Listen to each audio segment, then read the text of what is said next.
জাতিসংঘের ৭৯তম অধিবেশনে যোগ দিয়ে যুক্তরাষ্ট্র থেকে দেশে ফিরেছেন অন্তর্বর্তী সরকার প্রধান ডক্টর মোহাম্মদ ইউনূস।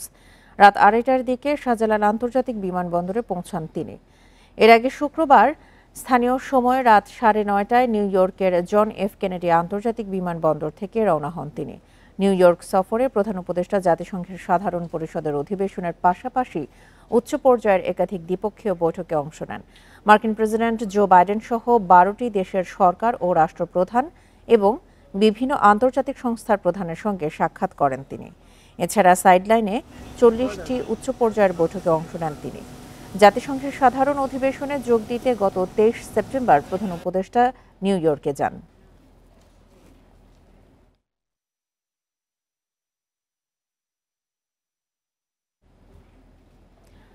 বিচার করার জন্য শেখ হাসিনাকে ফিরিয়ে আনার দরকার নেই বলে মনে করেন নৌ উপদেষ্টা সাখাওয়াত হোসেন।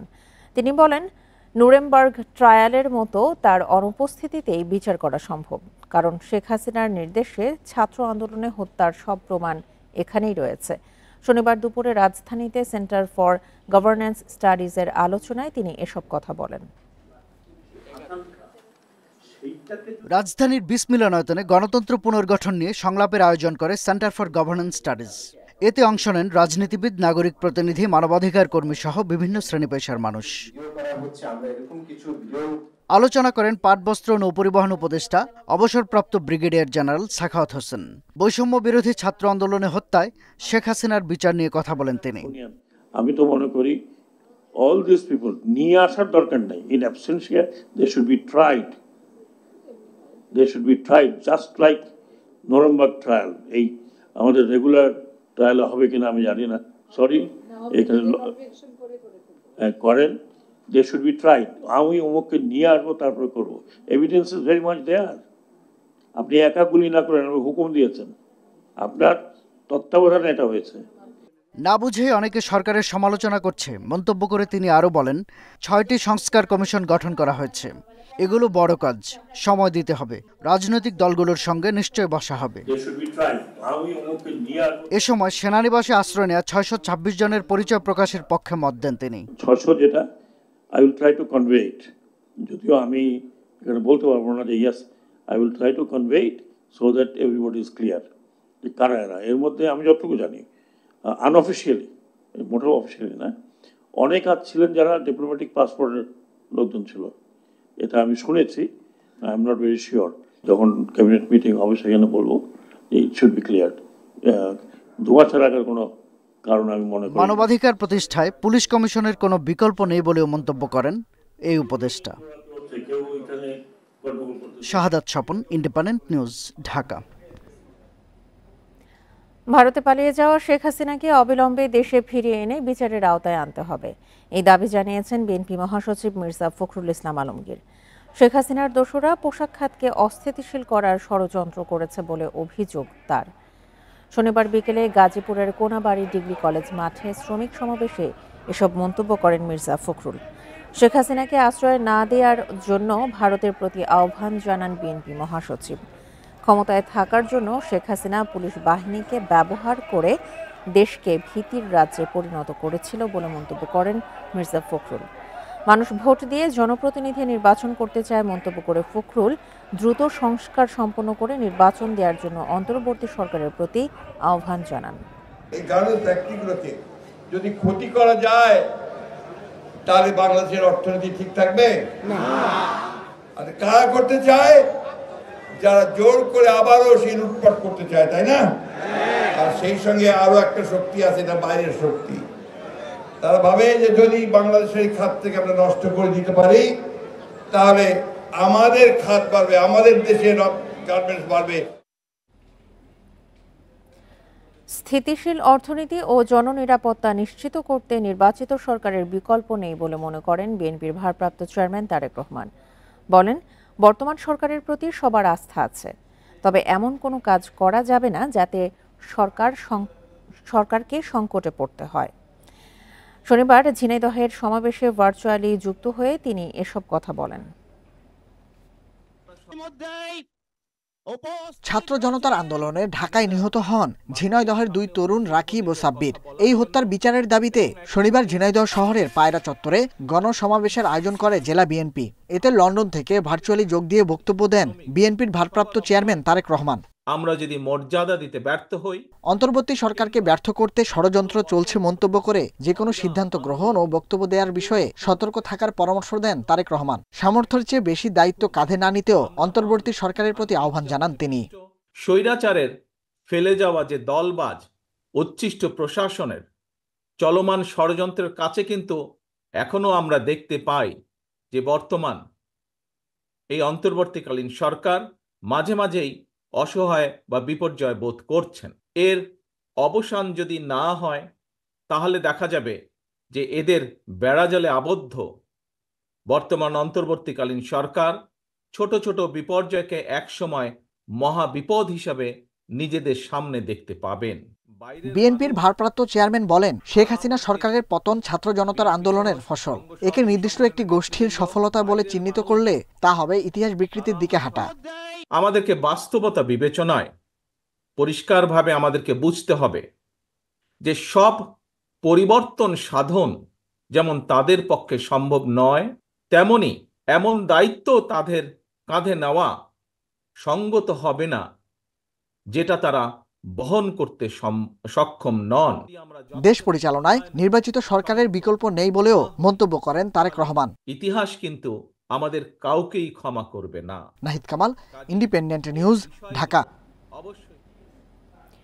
অন্তর্বর্তী সরকারের কাছে সংস্কার ও নির্বাচন সংক্রান্ত রোডম্যাপ চাওয়া হয়েছে বলে জানিয়েছেন জামায়াতে ইসলামীর আমির ডাক্তার শফিকুর রহমান। শনিবার রাতে টাঙ্গাইলে কথা জানান তিনি।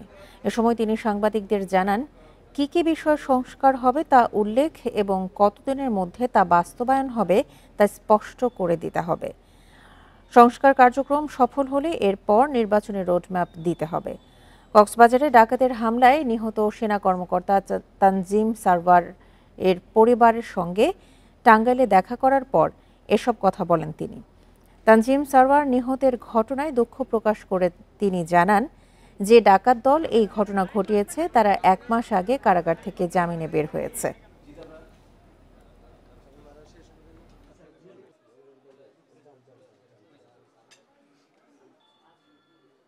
আমরা 2টি রোডম্যাপ চাইছি। একটা সংস্কারের জন্য সেই রোডম্যাপে নির্দিষ্ট হতে হবে যে কী কী বিষয়ে সংস্কার হবে এবং কতদিনের ভিতরে সংস্কার হবে। এই সংস্কারের রোডম্যাপটা যদি সাকসেসফুল হয় তাহলে পরবর্তীটা দেরি না করেই দিতে হবে নির্বাচনের রোডম্যাপ।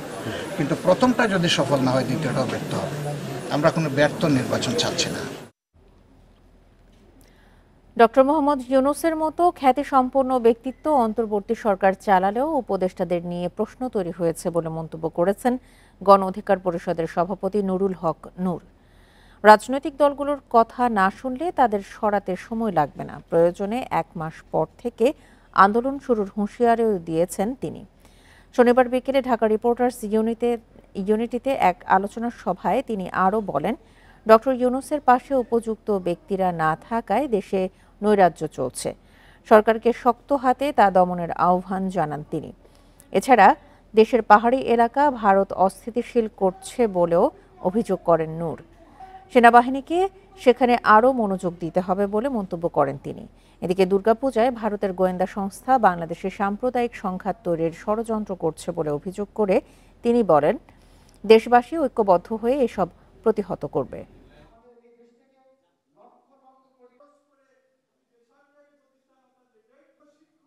সরকার পতন করাই দিয়েছে আমরা, এখন আপনারা এনজিও মার্কা সরকার করে আপনারা ভাগ বাটোয়ারার ক্ষেত্র বসাবেন। সরকার যেমন গঠন করেছি নামাইতেও বেশি সময় লাগবে না। কথা শুনবেন না, 1 মাস পরে সরকার পতন আন্দোলন শুরু করবো, কথা পরিষ্কার। জুলাই আগস্টে ছাত্র জনতার আন্দোলনে 1581 জন নিহতের প্রাথমিক তালিকা প্রকাশ করেছে বৈষম্য বিরোধী ছাত্র আন্দোলন। শনিবার ঢাকা বিশ্ববিদ্যালয়ের টিএসসি অডিটোরিয়ামে সংবাদ সম্মেলনে এই তালিকা প্রকাশ করা হয়।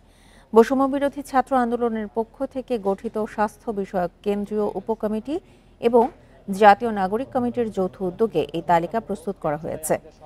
সংবাদ সম্মেলনে জানানো হয়, তালিকা তৈরির কাজে সহায়তা করেছে As-Sunnah foundation, human rights support society, red July সহ কয়েকটি সংস্থা। এছাড়া ব্যক্তি পর্যায়েও অনেকেই তথ্য দিয়ে সহযোগিতা করেছেন। প্রাথমিক তালিকা যাচাইয়ের জন্য জেলা প্রশাসকদের নেতৃত্বে গঠিত কমিটির কাছে পাঠানো হয়েছে। এই কমিটি চূড়ান্ত তালিকা দেবে স্বাস্থ্য মন্ত্রণালয়ের কাছে।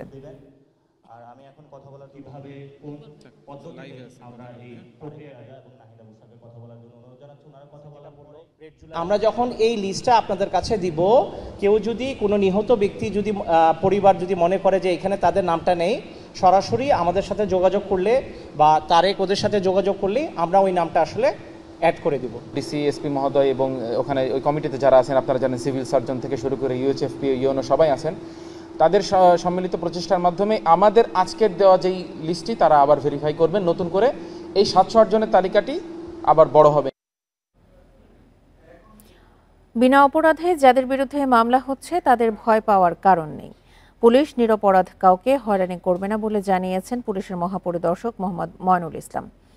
শনিবার সন্ধ্যায় চট্টগ্রাম পুলিশ কমিশনার কার্যালয়ে এক মত বিনিময় সভা শেষে তিনি আরও জানান, বাদীরা না বুঝে অনেককেই আসামি করে মামলা করে, এতে মামলার ভিত্তি নষ্ট হয়। সারা দেশের পুলিশকে এসব মামলার ক্ষেত্রে সতর্ক থাকার নির্দেশনা দেওয়া হয়েছে বলে জানান তিনি।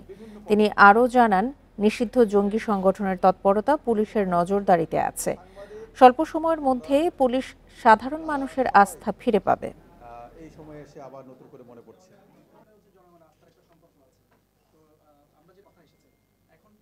মামলা হলেই কেউ আসামি হিসাবে গ্রেপ্তারের আওতায় আসবে, এটা কিন্তু আইন বলে না।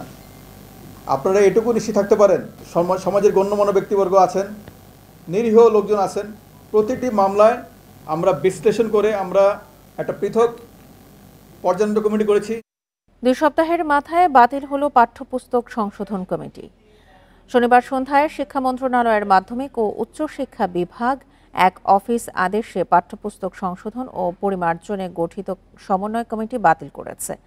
পাঠ্যবই সংশোধন এবং পরিমার্জনের জন্য গেল 15 সেপ্টেম্বর 10 সদস্যের এই সমন্বয় কমিটি গঠন করেছিল সরকার, যার আহ্বায়ক করা হয় শিক্ষা মন্ত্রণালয়ের অতিরিক্ত সচিব খ.ম. কবিরুল ইসলাম। তবে এই কমিটি নিয়ে বিভিন্ন মহলে সমালোচনা শুরু হয়। সেখানে কমপক্ষে 2 জন ইসলামিক স্কলারকে অন্তর্ভুক্ত করার দাবি তোলে জামায়াত সহ কয়েকটি দল। এছাড়া 22 সেপ্টেম্বর জাতীয় শিক্ষক ফোরামের বৈঠকেও সমন্বয় কমিটি নিয়ে আলোচনা হয়।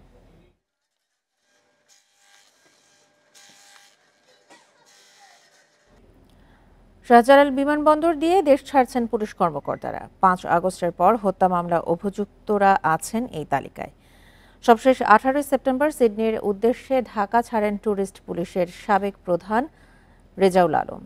এর সমালোচনা করে বিশ্লেষকেরা বলছেন, বিশেষ শাখা এসবি সহ গোয়েন্দা সংস্থা অপেশাদার আচরণই এর কারণ। লালমনিরহাট সীমান্ত দিয়ে বেশ কজন পুলিশ কর্মকর্তার দেশত্যাগের তথ্য মিলেছে গোয়েন্দা প্রতিবেদনে। এর মধ্যে আছেন পুলিশ সদর দপ্তরের প্রলয় কুমার জোয়ারদার ও এসবির সাবেক প্রধান মনিরুল ইসলাম সহ অন্তত 4 জন। এবার সামনে এসেছে শাহজালাল বিমানবন্দর দিয়ে দেশত্যাগের ঘটনা। 18 সেপ্টেম্বর রাত 10:30টায় মালয়েশিয়াগামী MH103 ফ্লাইটে সিডনির উদ্দেশ্যে ঢাকা ছাড়েন ট্যুরিস্ট পুলিশের সাবেক প্রধান রেজাউল আলম। 4 আগস্ট রাজধানীর পল্টনে হোটেল লিভিংয়ের সামনে হামলা হত্যায় হয় মামলা। এর 37 নম্বর আসামি রেজাউল আলম। বিগত সরকারের সময় ডিএমপির অতিরিক্ত পুলিশ কমিশনার সহ কাজ করেছেন নানা পদে, ছিলেন কিশোরগঞ্জের পুলিশ সুপার। তবে রেজাউলের পলায়নের 2 দিন পর চেষ্টা করেও দেশ ছাড়তে পারেননি ডিএমপির আরেক সাবেক কমিশনার।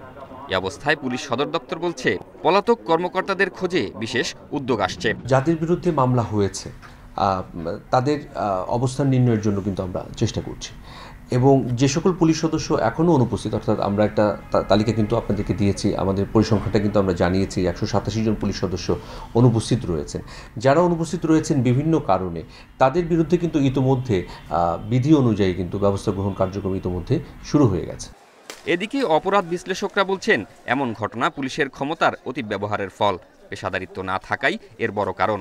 যখন বিএনপি ক্ষমতায় ছিল, বিএনপির বেশ কিছু পুলিশ অফিসারদের নাম কিন্তু সম্মুখে মুখে ছিল, যেমন কোহিনুর মিয়ার নাম আমরা তখন শুনেছিলাম। যেসব পুলিশ অফিসার আওয়ামী লীগকে পারপাসগুলো সার্ভ করেছে, এবারের যেই বাস্তবতায় আমরা যদি দেখি যে জনগণের বা সাধারণ জনগণের মূল লক্ষ্যবস্তু কিন্তু ছিল পুলিশ। পুলিশের অভিযুক্ত এসব কর্মকর্তারা জানেন গোয়েন্দাদের কাজের ধরন, সে কারণেই তাদের নজরদারিতে আনা বা শনাক্তে বেগ পেতে হচ্ছে বলেও জানান বিশ্লেষকরা। জাহিদুল ইসলাম, ইন্ডিপেন্ডেন্ট নিউজ, ঢাকা। তিস্তার পানি বিপদসীমা অতিক্রম করতে পারে, ফলে দুপুর নাগাদ লালমনিরহাট, নীলফামারী, রংপুর, কুড়িগ্রাম ও গাইবান্ধার নিচু এলাকা অল্প সময়ের জন্য তলিয়ে যেতে পারে বলে জানিয়েছে বন্যা পূর্বাভাস কেন্দ্র। তবে মঙ্গলবারের মধ্যে পরিস্থিতি স্বাভাবিক হবে বলেও জানিয়েছে তারা। দেশের উত্তরাঞ্চল এবং ভারতের পশ্চিমবঙ্গ ও সিকিমে হঠাৎ ভারী বৃষ্টির কারণে বাড়ছে তিস্তা সহ ৩ নদীর পানি। অবশ্য পানি বাড়লেও শনিবার বেলা ৩টায় তিস্তার পানি বিপদসীমার ৫ সেন্টিমিটার নিচে ছিল। বন্যা পূর্বাভাস কেন্দ্র বলছে রোববার দুপুরের দিকে বিপদসীমা অতিক্রম করতে পারে তিস্তার পানি।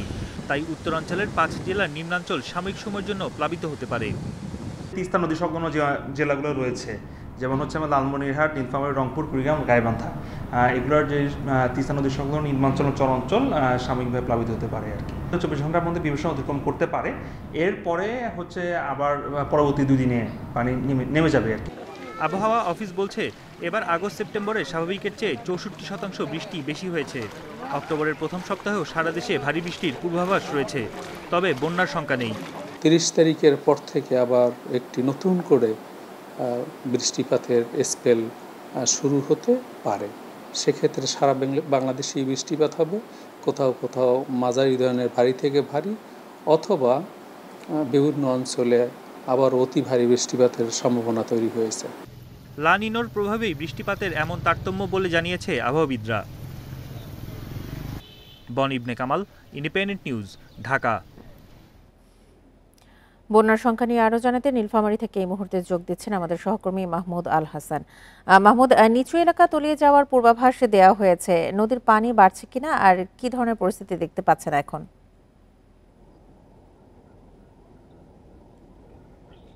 গত কয়েকদিনে টানা বৃষ্টিপাত এবং ভারত থেকে নেমে আসা উজানের ঢলে তিস্তা নদীর পানি ডালিয়া ব্যারেজ পয়েন্টে কিন্তু বিপদসীমা অতিক্রম করেছে গতকাল রাত 11টার পরেই।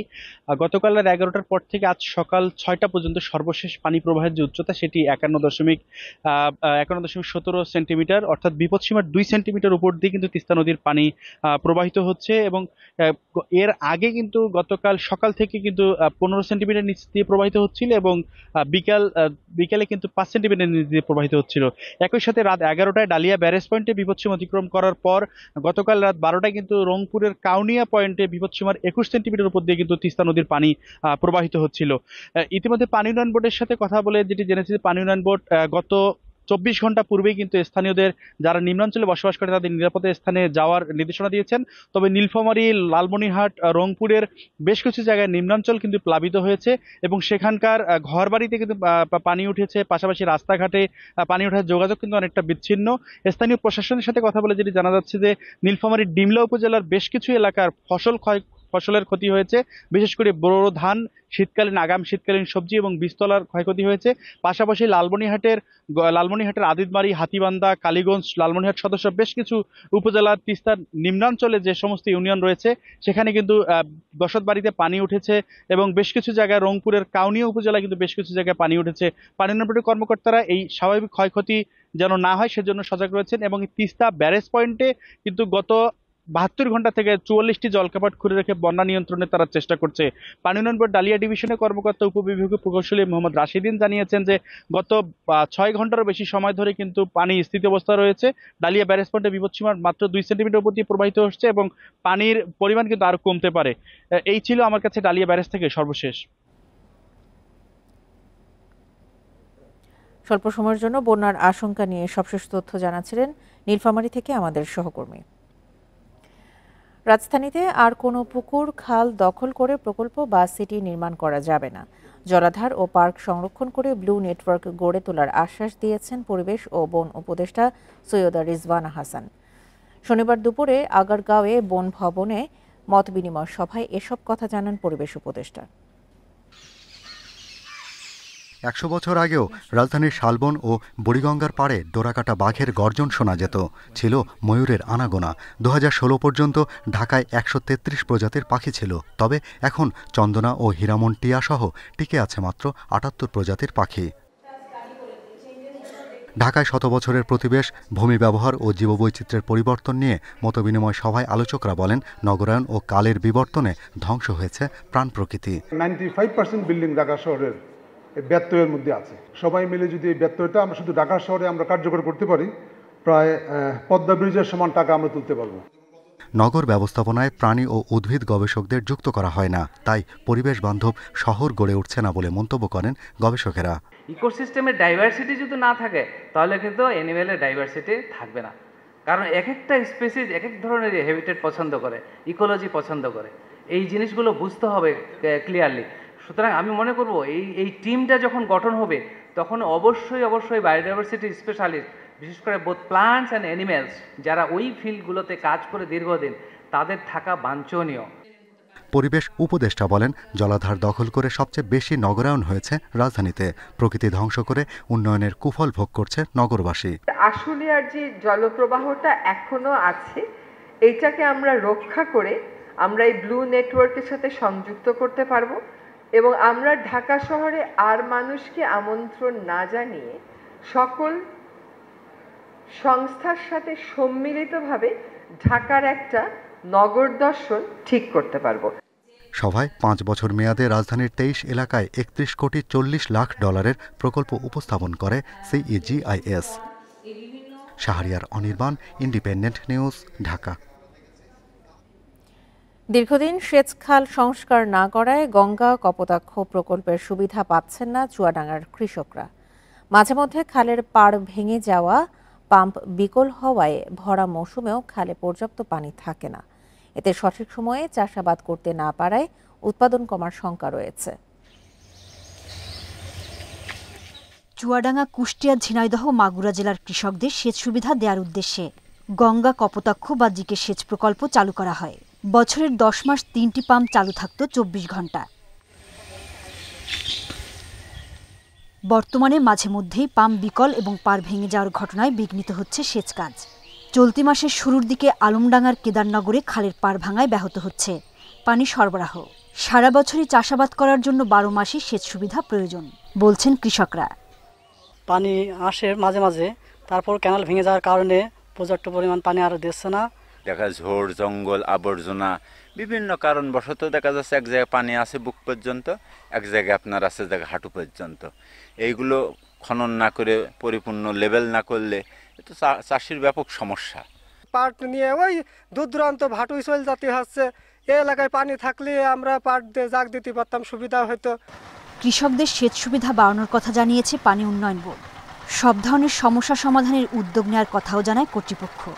চুয়াডাঙ্গা জেলায় জিকে প্রধান বর্ধিতকালের কিছুটা অংশ ব্রিজ হয়েছে। আমরা ব্রিজ হওয়া অংশটি মেরামত করছি। মেরামত কাজ খুব দ্রুতই শেষ হয়ে যাবে, তখন আমাদের সেচ কার্যক্রম আবার স্বাভাবিক হয়ে আসবে। তাছাড়া যে সকল অংশে আমাদের জঙ্গল রয়েছে এবং কিছু কিছু জায়গায় রিএক্সকেভেশনের প্রয়োজন, এগুলো মাথায় রেখে আমরা একটি প্রকল্প প্রণয়ন করেছি। কৃষি উৎপাদন বাড়াতে 1962-63 সালে চালু হয় দেশের বৃহত্তম গঙ্গা কপোতাক্ষ সেচ প্রকল্প। Independent news. এ নিয়ে আরও জানাতে মাগুরা থেকে যোগ দিয়েছেন সহকর্মী হেলাল হোসেন। হেলাল, মাগুরায় কৃষকেরা জিকে প্রকল্পের পুরোপুরি সুবিধা কি পাচ্ছেন? সেচ ক্ষেত্রে কি তাদের কোনো সমস্যা পোহাতে হচ্ছে?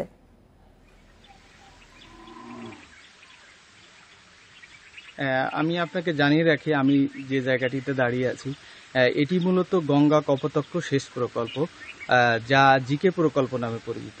এই অংশটি মূলত মাগুরা শ্রীপুরের একটি অংশে অবস্থিত।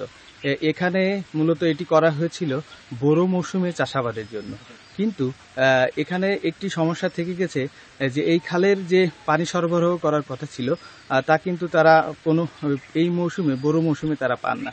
যার কারণ হিসেবে তারা বলছেন যে এখানে যে পাম্প ব্যবস্থা ছিল সেই পাম্পটি কিন্তু বিকল হয়ে যাওয়ার কারণে তারা এই বোরো মৌসুম থেকে তারা এই চাষাবাদ করতে পারেন না।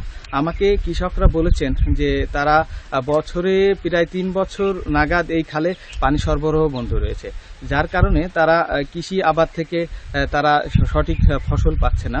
যার কারণ হিসেবে তারা আমাকে বলেছেন যে এই প্রকল্পের যে পানি সরবরাহ করার কথা ছিল সেই পানি না থাকার কারণে কিন্তু এই প্রকল্পের যে চাষাবাদ, এখানে যে যারা কৃষক রয়েছেন তারা কিন্তু এই চাষাবাদ থেকে মুখ ফিরিয়ে নিচ্ছেন। কারণ হিসেবে তারা আমাকে বলছেন যে এই প্রকল্পের যে পানি সরবরাহ থাকার কথা ছিল, তারা যে চাষাবাদ করতে চেয়েছিলেন, যার কারণ হিসেবে তারা কিন্তু এখন সেই চাষাবাদটা করতে পারছেন না।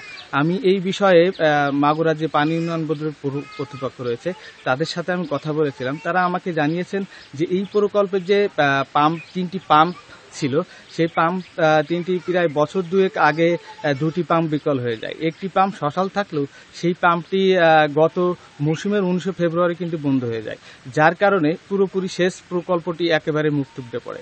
এই মুক্তব্যে পড়ার কারণেই কিন্তু এই শেষ প্রকল্পের আশেপাশে প্রায় মাগুরার যে শ্রীপুরের এখানে প্রায় 50,000 কৃষক ছিলেন, তারা কিন্তু ধান উৎপাদন থেকে ব্যাহত হয়েছেন। এর কারণ হিসেবে তারা বলছেন যে যখন তাদের পানি সরবরাহ থাকার কথা ছিল তারা সঠিক সময়ে পানি পাননি, যার কারণে তারা কিন্তু বোরো মৌসুমের উৎপাদন থেকে তারা চাষাবাদ করতে পারেননি সঠিকভাবে।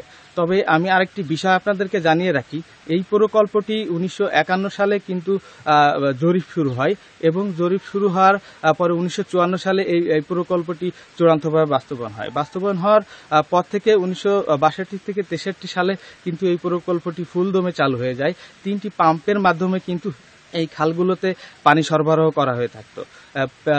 দিনে প্রায় 24 ঘন্টায় দিনরাত 24 ঘন্টায় কিন্তু এই প্রকল্পটি পানি প্রবাহ থাকতো, যার কারণে এখানে কিন্তু এর আশেপাশে যারা কৃষক ছিলেন তারা কিন্তু চাষাবাদ করতে এর সুফল ভোগ করতেন। এখন কিন্তু এই পাম্প পুরোপুরি 3টা বন্ধ থাকার কারণে এই অঞ্চলের যে কৃষক রয়েছেন তারা কিন্তু পুরোপুরি এই বোরো আবাদ থেকে আমরা আশা করছি এই প্রকল্প অতি দ্রুতই সাফল্যের সঙ্গে সচল করা হবে। আপনাকে অসংখ্য ধন্যবাদ। আসন্ন শারদীয় দুর্গোৎসব উপলক্ষে চলছে প্রতিমা তৈরির কাজ, সাজানো হচ্ছে মণ্ডপ। তবে এবার কিছুটা দেরি করে পূজার প্রস্তুতি শুরুর পাশাপাশি কোথাও কোথাও আয়োজন সীমিত করা হয়েছে। প্রশাসনের সাথে দফায় দফায় বৈঠকে নিরাপত্তা নিশ্চিতের আশ্বাস পেয়েছেন পূজার আয়োজকরা। শারদীয় দুর্গোৎসব উপলক্ষে ব্যস্ত প্রতিমা শিল্পীরা। দেবী দুর্গা, তার 4 সন্তান লক্ষ্মী, সরস্বতী, কার্তিক, গণেশ সহ অন্য দেবদেবীর প্রতিমা গড়তে ব্যস্ততার এই চিত্র শহর থেকে গ্রামে। তবে এবারের আয়োজন সীমিত হওয়ায় টান পড়েছে প্রতিমা শিল্পীদের আয়ে। প্রতি বছর যে বাজেট থাকে সেই তুলনায় আপনার 12% কমে গেছে। 10টা করেছিলাম, এবার একটু কম করতে হচ্ছে 6টা, এবার সম্ভবত 6টা করব। টাকার কথাবার্তা বলে কোনো মন্দিরের কাজ নিতে পারতেছি না, পেটে ব্যথা মতো কাজ চলছে আমাদের। 2023 সালে গোপালগঞ্জের 5 উপজেলায় 1250 দুর্গাপূজা হলেও এবার সেই সংখ্যা কত তা নিশ্চিত নয়। তবে আইন শৃঙ্খলা বাহিনীর পাশাপাশি নিজস্ব পাহারার ব্যবস্থা করছেন পূজা আয়োজকরা। এই বিরাট ধর্মীয় উৎসবে অবশ্যই আইন শৃঙ্খলা রক্ষায় সচেষ্ট থাকবেন এবং প্রত্যেকটা মন্দিরের নিরাপত্তায় তারা সচেষ্ট থাকবেন। এবং আমরাও স্থানীয়ভাবে প্রত্যেকটা মন্দির কমিটিকে অনুরোধ করেছি যে তারা যেন নিজস্ব পাহারার ব্যবস্থা রাখেন। এবার বরিশালে 602টি মণ্ডপে হবে পূজা। তবে বর্তমান পরিস্থিতিতে খরচ কমানোর কথা জানিয়েছেন আয়োজকরা। বাজেটের প্রেক্ষাপটটা খুবই নগণ্য এবার, যেহেতু আমরা অনেক ডোনেশন বা ব্যবসা বাণিজ্য খারাপ থাকার কারণে আমরা ডোনেশনটা কম পাবো। তারপরও আমরা চেষ্টা করব পূজাটা যেন আরো ভালো করার জন্য। লক্ষ্মীপুর, রাজশাহী সহ বিভিন্ন জেলায় এরই মধ্যে প্রশাসনের সাথে একাধিক সভা করেছেন সনাতন ধর্মাবলম্বীরা। মিলেছে নিরাপত্তা নিশ্চিতের আশ্বাস। সতর্ক থাকতে হবে, কারণ এখানে বিভিন্ন ধরনের মিসগেম থাকতে পারে। কোনো কোনো জায়গায় আমরা টুকটাক পাচ্ছি যে কমিটি নিয়েও ছোটোখাটো আছে, বিরোধ আছে, তো সেগুলো আমরা দুই পক্ষের সাথে বসে আমরা এগুলো অ্যাড্রেস করার চেষ্টা করতেছি। 9 অক্টোবর ষষ্ঠী পূজার মধ্য দিয়ে শুরু শারদীয় দুর্গোৎসব। 13 অক্টোবর প্রতিমা বিসর্জনের মধ্য দিয়ে শেষ হবে পূজার আনুষ্ঠানিকতা। Reshma Nandi, independent news. ভারতের রপ্তানি শুরু হলেও বরিশালে দেখা দিয়েছে ইলিশের সংকট। এতে বিপাকে পড়েছেন রপ্তানিকারকেরা। প্রতিদিন গড়ে 14 টন ইলিশ রপ্তানির কথা থাকলেও 4 দিনে মাত্র 11 টন ইলিশ গেছে ভারতে। এই অবস্থায় লক্ষ্যমাত্রা পূরণ নিয়েই দেখা দিয়েছে সংশয়। দুর্গাপূজা উপলক্ষে ভারতে ইলিশ রপ্তানির অনুমতি পেয়েছে বরিশালের 5টি প্রতিষ্ঠান। 25 সেপ্টেম্বর থেকে 19 দিনে এখান থেকে 250 টন মাছ রপ্তানির কথা রয়েছে। তবে ইলিশ সংকটে নির্দিষ্ট সময়ের মধ্যে রপ্তানি সম্পন্ন করা নিয়ে শঙ্কায় ব্যবসায়ীরা। এরই মধ্যে নগরীর পোর্ট রোড, বেলতলা ও চন্দ্রমোহন মোকামে সরবরাহ কমের অজুহাতে বেড়েছে ইলিশের দাম। লোকাল মার্কেটে যে দাম হেতু তো আপনার যে সরকার রেট পেন যেহেতু মনে হয় যে মনে হয় এলসিএল টাকা আনতে পারবে। এটা যদি আমরা মাছ কম আপনার একটা লোকালে যে মাছ আছে যত একটা যারা কিনতে আছে খাওয়াতালারাই নিতে আছে ওই দাম দিয়ে। রপ্তানিকারকেরা বলছেন স্থানীয় বাজারের চেয়ে কম দামে ইলিশ রপ্তানি হচ্ছে ভারতে। প্রতি কেজি $10 বা প্রায় 1200 টাকা দরে ভারতে ইলিশ রপ্তানি হলেও আকার ভেদে 500 থেকে 700 টাকা বেশি দামে স্থানীয় বাজারে বিক্রি হচ্ছে। বাধ্য হয়ে লাইসেন্স টিকিয়ে রাখতে রপ্তানি করার কথা জানিয়েছেন তারা। এখন মাছের সংখ্যা কম, এখন তো এটা তো আল্লাহ প্রদত্ত জিনিস, নদীতে আসলে মাছ দিতে পারবো। এখন যে অবস্থা তাতে মনে হচ্ছে না যে ডিমান্ড 50 টনের ফুলফিল হবে। একটা ডলারের মাধ্যমে আমাদের পেমেন্টটা আসে, এটা তো আমাদের করতেই হবে ওইভাবে। তো আর ব্যবসায়িক জিনিসটা টিকিয়ে রাখতে হলে দেখা যাচ্ছে আমাদের এটা করতে হবে, লাইসেন্সটা টিকিয়ে রাখতে হলে এটা আমাদের করতে হবে। আর ওভারঅল আমাদের বেশি দাম কম দাম মিলে আমাদের এটা অ্যাভারেজ চলে আসে। মৎস্য বিভাগ বলছে ইলিশ সংকটের কারণে 3 বছর ধরে বরিশাল থেকে রপ্তানির লক্ষ্যমাত্রা পূরণ হয়নি। এবারও রপ্তানির লক্ষ্যমাত্রা পূরণ নিয়ে সংশয় আছে। যে আমাদের যে চাহিদা, সেই চাহিদা পুরা করে রপ্তানি যে পরিমাণ সেটাকে গত 3 বছর যাবৎ কিন্তু ফিল আপ হচ্ছে না। আমরা মানে যে পরিমাণ এলসি সুযোগ দেওয়া হয় সেটা ফিল আপ করতে পারে না। তো এই বছরও আমাদের মাছের যে ফ্লো ফিল আপ হওয়ার সম্ভাবনা কম। গত বছর বরিশাল থেকে 40,000 মেট্রিক টন ইলিশ আহরণ হয়েছে। এবার তার চেয়ে 10,000 মেট্রিক টন বেশি আহরণের আশা মৎস্য বিভাগের। Independent news. এ নিয়ে আরও জানাতে চাঁদপুর থেকে যোগ দিয়েছেন সহকর্মী মনিরুজ্জামান বাবলু। বাবলু, বরিশালে ইলিশের আকালের খবর পাওয়া যাচ্ছে, চাঁদপুরের কি অবস্থা দেখতে পাচ্ছেন? জেলেরা কি প্রত্যাশা অনুযায়ী মাছ পাচ্ছেন? চাঁদপুরের প্রত্যাশা অনুযায়ী জেলেরা মাছ পাচ্ছেন না, তারা এই অভিযোগটি আছে। তবে মৎস্য বিভাগের পরিসংখ্যানে দেখা যাচ্ছে প্রতি বছরেই 500 টন বা 1000 টন মাছের বৃদ্ধি পাচ্ছে। এই হিসাবটি মানতে রাজি না জেলেরা। আমরা এখানে যে মাছের দাম নিয়ে দেখি বলা হয়েছিল, মাছের যে রপ্তানি করা হচ্ছে যে কম দামের বিষয়টি এবং দেশের বাজারে মাছের দাম যে চড়া, সেই বিষয়টি যদি আমরা এখানে চাঁদপুর ঘাটের ব্যবসায়ীদের আমরা বলে থাকি, এখানে একটি ইলিশ কিন্তু এই ঘাটে কাটতে একটি ইলিশ 4 বিক্রির পরে কিন্তু ক্রেতার হাতে পৌঁছাচ্ছে। সাগর বা নদী থেকে মাছ ধরার পর মাছটা যে ক্রেতার কাছে পৌঁছাচ্ছে তার আগে কিন্তু 4 থেকে 5 বার বিক্রি হচ্ছে একটা ইলিশ। আর এই কারণে প্রতি ধাপে ধাপে যদি 2000 টাকা করে লাভ করে মন প্রতি, অথবা প্রতি কেজিতে যদি 50 টাকা করে লাভ করে, তাহলে কিন্তু মাছের দামটা কিন্তু 1800-1900 টাকা দেশের যে রেটে রপ্তানি করা হচ্ছে তার চেয়ে কিন্তু এই 4 গুণ বেশি দামটা, যে 400-500 টাকা যে গ্যাপটি আমরা দেখতে পাচ্ছি দেশের বাজারের সাথে, সেটি কিন্তু এই 4-5 হাত বোতলের কারণে হয়ে আসছে। সরাসরি জেলেরা কিন্তু দাদন ব্যবসায়ী থেকে যে খুচরা এবং পাইকারি বিক্রেতার কাছে বিক্রি করছে, তারপর ক্রেতার কাছে যাচ্ছে। এভাবে মাছের দাম কিন্তু যাচ্ছে। আর চাঁদপুর মাছঘাটে কিন্তু এই গত কয়েক বছরের তুলনায় কিন্তু এবার মাছের অনেক কম আমদানি হয়েছে বলে ব্যবসায়ীরা বলছেন। আগে এই ঘাটে কিন্তু 500 থেকে 600 মন, 1000 থেকে 2000 মন পর্যন্ত মেট্রিক টন মন পর্যন্ত ইলিশ এখানে আমদানি ক্রয় বিক্রয় হয়েছে। কিন্তু এবার কিন্তু মাছের যে বড় মৌসুম হয়, মাছের এখানে কিন্তু প্রতিদিন 100 থেকে 150 মনের বেশি ইলিশ আসছে না বলে তারা দাম বলছেন। আগে যে এখানে ট্রলার যোগে যে ইলিশ আসতো সেটি এখন ক্রমে কিন্তু কমেছে, এবং এখানে এখন ট্রাকে করে বিভিন্ন জায়গা থেকে মাছ আসছে।